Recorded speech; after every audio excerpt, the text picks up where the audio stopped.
যে কিশোর গ্যাং বলতে কত বয়স পর্যন্ত তাদেরকে কিভাবে কি সুবিধা দেওয়া যায়, কারণ আইনের ফাঁক ফোকর গলিয়ে কিশোরদের যে সুবিধা আছে, জুভেনাইল ডিলিনকুয়েন্সির যে সুবিধা আছে সেটা তারা নিচ্ছে, এবং এই কিশোররা যারা কিশোর গ্যাঙ্গে জড়িত তারা ক্রমান্বয়ে ভয়ঙ্কর সন্ত্রাসীতে পরিণত হচ্ছে।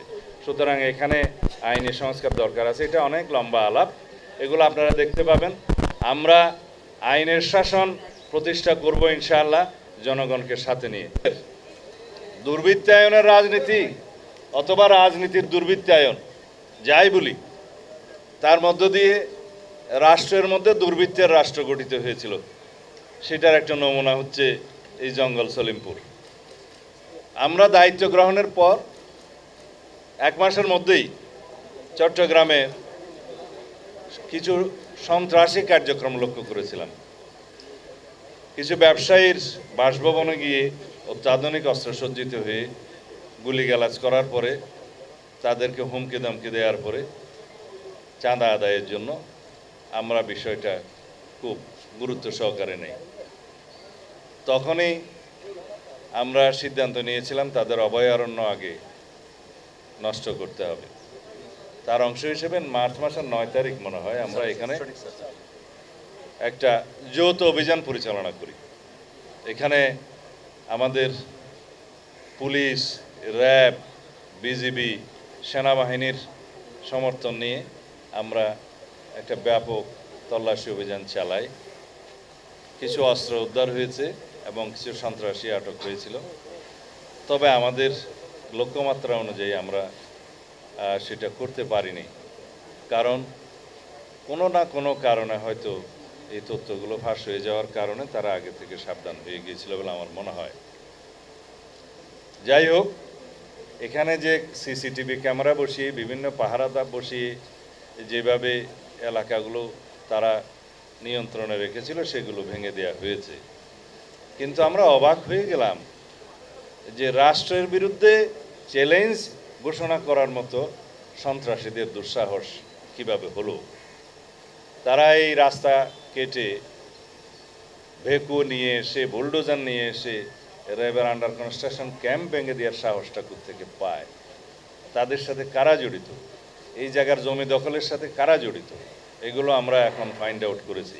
আজকে 12টার সময় আপনাদের সাথে বা 12টার পরে কথা হতে পারে, আবার সার্কিট হাউসে আমরা একটা সমন্বয় সভা করব সকল বিভাগীয় প্রধানদের নিয়ে। এখানে কিছু আমরা বাস্তব চিত্র, ড্রোন চিত্র, সড়ক যোগাযোগের চিত্র এগুলো দেখেছি। কিছু সরকারি সিদ্ধান্ত জানিয়েছি যেগুলো বাস্তবায়ন হবে। সলিমপুর ইউনিয়ন পাশে সীতাকুণ্ডের সাথে যোগাযোগ, ভাটিয়ারের সাথে যোগাযোগ, হাটাজারি বাইপাসের সাথে যোগাযোগ এবং চট্টগ্রাম কক্সবাজার মহাসড়কের সাথে যোগাযোগ কিভাবে স্থাপন করা যায়, কিভাবে রোড নেটওয়ার্ক স্থাপন করা যায়, এবং এখানে আমাদের যে পুলিশের জন্য, বিজিবির জন্য, র্যাবের জন্য, অন্যান্য বাহিনীর জন্য এবং সেনা নিবাসের জন্য কি কি ফ্যাসিলিটিস ক্রিয়েট করা যায় সেই বিষয়ে আমরা কথা বলেছি, এগুলো পরিকল্পনা করছি। তবে স্থানীয় অধিবাসী যারা বিভিন্নভাবে এখানে কোনো না কোনো কারণে বসতি স্থাপন করতে বাধ্য হয়েছে অস্থায়ীভাবে বা রিহেবিলিটেটেড হয়েছে বিভিন্ন কারণে, তাদেরকে কিভাবে পুনর্বাসন করা যায় সেটা আমরা একটা পরিকল্পনা করব। তাদের কাউকেই এখান থেকে আপাতত উচ্ছেদ করা হবে না। আমরা জনগণের সরকার, জনগণকে কমফর্ট দেওয়ার জন্য আমরা আমাদের সমস্ত পরিকল্পনা করব। সুতরাং কেউ যদি এখানে ভীতির সৃষ্টি করতে চায় যে উচ্ছেদ করা হবে ইত্যাদি করা হবে, তারা যেন প্রশাসনের সাথে আগেই যোগাযোগ করে। এখানে কারাগারের একটা স্থাপনা অনেক বছর আগের থেকেই ঝুলে আছে, যেটা চট্টগ্রাম কারাগারকে শিফট করার, সেইটা একটা খাস ল্যান্ডের মধ্যে বাইজদি লিঙ্কের আশেপাশে, যেখানে এখনও আবাস নাই, বসতি নাই, সেই জায়গাটা চিহ্নিত করে সেটা মোটামুটি ডিমার্কেটেড করা হয়েছে। জেলা প্রশাসন সেটা ব্যবস্থা নেবে বুঝিয়ে দেওয়ার জন্য। এটা প্রশাসনিক অনুমোদন অনেক আগেই দেওয়া হয়েছে।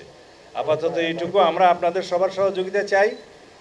এই আলীনগর, জঙ্গল সলিমপুর এই জায়গাটা আর কোনো বিচ্ছিন্ন সন্ত্রাসীদের এলাকা থাকবে না, অভয়ারণ্য থাকবে না। এর আশেপাশে 2টা পাহাড় টিলা শ্রেণী আছে, একটা হচ্ছে বেতুয়া আর একটা চা বাগান। এই এরিয়াতেও সন্ত্রাসীদের আনাগোনা আছে বলে আমরা জানতে পেরেছি। এখান থেকেও তাদেরকে উচ্ছেদ করা হবে। তবে সাঁড়াশি এবং যৌথ অভিযানের মাধ্যমে, পরিকল্পিত অভিযানের মাধ্যমে সারা দেশব্যাপী মাদক, সন্ত্রাস, জুয়া এবং চাঁদাবাজি এই চারটাকে আমরা অ্যাড্রেস করব অত্যন্ত গুরুত্ব সহকারে। এগুলোকে আমরা নির্মূল করার চেষ্টা করব। তার জন্য আমরা আইনি সংস্কার করছি, কারণ দেখা যায় 1867 সনের জুয়া আইনের মধ্য দিয়ে জুয়াকে নিয়ন্ত্রণ করা যাচ্ছে না। এখন জুয়া, অনলাইন জুয়া, অফলাইন জুয়া, বিভিন্ন রকমের মডারেট জুয়া এবং বেটিং এগুলো চালু হচ্ছে। এগুলো এটা চালু হয়েছে অনেক বছর আগে থেকে। এগুলোকে আমরা কখনোই আইনিভাবে অ্যাড্রেস করতে পারছি না, বিকজ আইনটাই নাই, আইনটাই দুর্বল। সেই আইনটা আমরা আগামী সেশনে পার্লামেন্টের নিয়ে আসার চেষ্টা করব।